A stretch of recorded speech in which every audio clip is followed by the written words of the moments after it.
I am Reed, I am 27, just an average dude. IV made tons of money mistakes in my 20s, and now I want to share everything I've learned to help you take control of your finances and your life. All right, man, let me just get straight into it because I know your time is valuable, and honestly, if you are in your 20s right now, this decade is literally going to decide so much of what your life looks like. Down the road, I am not exaggerating when I say that. These years are either going to set you up for the rest of your life or they're going to cost you the next 20 years trying to dig yourself out of bad money decisions. And the scary part is a lot of guys don't even realize they are making these mistakes. They are just living, they are spending, they are going through the motions, and then they wonder why nothing is moving forward. I have been there, man. I have made some of these mistakes myself, and I have watched people close to me make every single one of them. So I am going to lay everything out here so you can either stop making them right now or hopefully never even start in the first place. Let me start with number one, not investing in assets. I am opening with this one because it hits me the hardest. It is the one I feel most strongly about. You have something in your 20s that billionaires cannot buy back no matter how much money they have. You have time, and investing go hand in hand. It is everything. It is literally the entire game. Compound interest means that money you put in early does not grow in a straight line. It grows exponentially. The longer your money stays in the market, the faster it starts multiplying. I do not care if it is 500 bucks a month at 22 years old. I do not care if it is 1,000 a month in your late 20s. Just the difference between starting at 22 versus starting at 32 is an insane amount of money. It is not a small difference. It is hundreds of thousands of dollars, maybe even millions depending on what you are putting in. And it is just math. The S&P 500 has historically averaged about 10% a year. I do my own research on this stuff. This is not financial advice for you, but the S&P is what I am big into. Bitcoin, tech stocks, real estate, anything that you are comfortable with that you have actually gone down the rabbit hole on. These are assets. These are things that go up in value over time and generate cash flow while you are sleeping. That is my personal retirement plan, and it is probably going to be yours too. Every year you wait is a year of missed returns, and it is not just the returns you missed that year. It is the compounded returns on those returns for the rest of your life. The cost of waiting is massive, and nobody in their 20s realizes it until it is too late. I know guys in their 40s and 50s who would kill to have an extra couple million in their retirement accounts right now. So start now. Do not wait until next month. Do not wait until things calm down. Do it right now. Open a brokerage account. Put something in, even if it is small. Just start the habit. Number two goes hand in hand with investing, and that is not understanding taxes. More importantly, not understanding how to use them to your advantage. Most people just go through life paycheck to paycheck. Money comes in, money goes out, April comes around, and they hope for a refund. That is not how wealthy people think about taxes. Not even close. The tax code, especially in the US, is one of the most powerful wealth building tools for anyone who actually understands it. If you have a business, this is incredible. This is where I get a lot of my advantages. Business deductions, depreciation, capital gains rates, keeping your money sheltered, write-offs. There are so many legitimate strategies. You do not have to do anything illegal.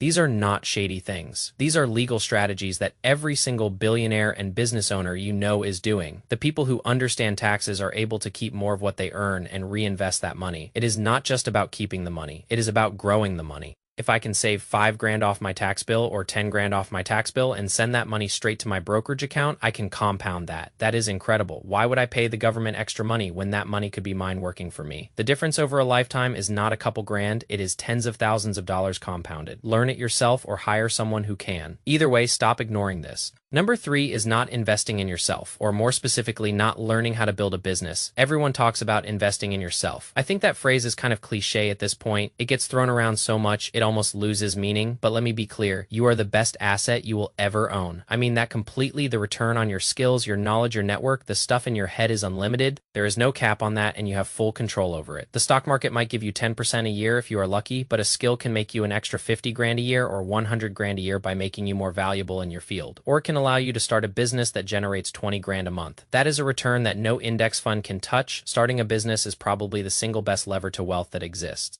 I say that from experience because once you have real cash flow coming in, everything else on this list becomes way easier. Investing becomes easier. Avoiding debt becomes easier. Building a financial plan becomes easier. If you are in your 20s now is the best time to learn. Throw stuff at the wall and see what sticks. Learn new skills. Do not just lock yourself into a 9-to-5 and call it a life. I am not anti 9-to-5, by the way. I think having a stable job is totally fine, but learn something on the side, build a side hustle. You are putting a ceiling on your life that is completely self-imposed, and the only way to remove it is to build something of your own. I am biased here, but freelancing a skill as a service is probably the best thing you can do. It is how I built most of my wealth in the last few years. It is simple. It does not cost you anything up front. You have nothing but time in your 20s anyway. Use it. Number 4 is lifestyle inflation too early. Look, I am all for lifestyle inflation. I have creeped up my own spending recently, but it has to be relative to your income. Jeff Bezos buying a private jet is like pocket change to him. It is all relative in your 20s, especially your early 20s. You are probably not due for lifestyle inflation yet. You get your first real job or your business starts making money and suddenly the car gets upgraded, the apartment gets upgraded, the dinners get more expensive. On the surface, that does not look bad. You are earning more, so you are spending more. That seems fair, right? But the problem is you have not actually earned it yet. Not really, you have one income stream. You do not have real assets, you have no investments compounding in the background if you want to buy a car. Okay, great, have 10 times that amount invested first. Seriously, I am looking at a potential new car right now for myself, and I am telling myself I need to have at least that amount of money invested to pay for it. And then some. Lifestyle inflation is one of the fastest ways to guarantee you never build any wealth, because every dollar you spend on that upgrade is a dollar that could be an asset working for you. Live below your means for a long time. I would argue through your mid-20s for most of you guys, then upgrade your life when your assets are paying for it, not your paycheck. Number 5 is carrying high interest debt. Debt itself is not the enemy. The key word here is carrying. Real estate debt is fine. Debt used to build a business is fine. Even a credit card is fine as long as you pay it off every single month. I am not a Dave Ramsey follower in that sense. I think that kind of debt is perfectly fine. It is good leverage, but the high interest stuff at 20%, 25%, 28%, that is the most destructive thing you can do with your money. While you are paying 24% interest on what you owe the S&P is averaging 10% a year, you are mathematically going backwards. You cannot outinvest high interest debt. It is physically impossible. You need to clear that balance right now. That is the single highest return investment you can make. I am a car guy, so the only way I can compare it is when people ask what is the best modification to make on a car. The answer is always preventative maintenance. Get back to the basics. Make sure you have a good foundation to work on. That is exactly how I view high interest debt. It does not matter if your investment returns are guaranteed.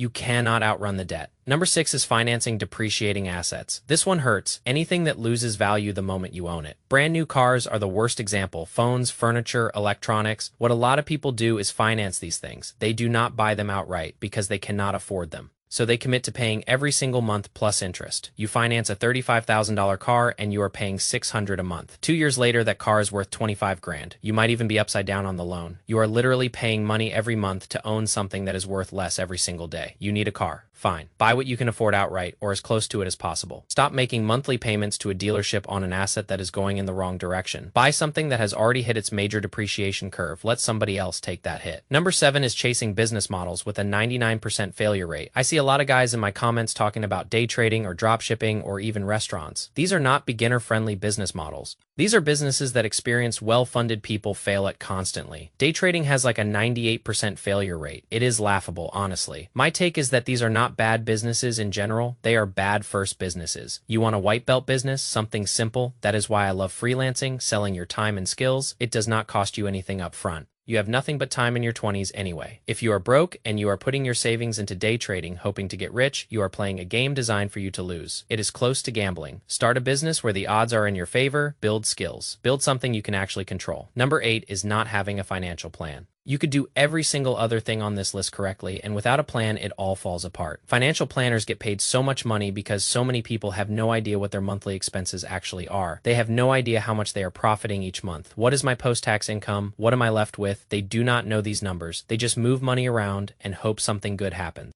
Your financial plan does not need to be complicated. Sit down once a month or once a quarter. Know exactly how much comes in, know how much goes out, know how much gets invested, know what you are working towards. Without that, you have no direction. I used to do this. I would not track anything and then wonder why my net worth was the same 6 months later. It was because I did not have a plan. When markets go down and things get chaotic, you need a plan to stick to. You need conviction. You need to be able to say, no, this is my end goal. I want to be worth $5 million in 2030. Do you think pulling money out of the market because of short-term stuff is going to help that? Probably not. So stick to the plan. Number 9 is ignoring retirement accounts. I hinted at this earlier, but let me be specific. IRAs and the US TFSAs for my Canadian friends, these are vehicles that are incredibly powerful. If everyone understood how powerful these accounts actually are, the IRS would take a serious hit. The government has made these accounts intentionally confusing. I really believe that. Think of them as containers where your money grows tax-free or tax-deferred depending on which one you use. This is one of the most powerful wealth-building tools out there. Look up Peter Thiel if you want a funny story. He is one of the founders of PayPal and he has a multi-billion-dollar IRA because he knew how to use these accounts. That was a bit cheeky, but it is a real story. You are leaving so much money on the table. If you ignore these accounts, probably hundreds of thousands of dollars over your lifetime. Do the research, set up the accounts. They are not complicated. That is what turned me off from them at first. I thought it would be complicated, but it actually is not. The government websites just make it look cryptic, so not everyone takes advantage. Do your research, figure this out. It will be in your favor. Number 10 is not having an emergency fund. I am closing on this one because it is the foundation that everything else sits on.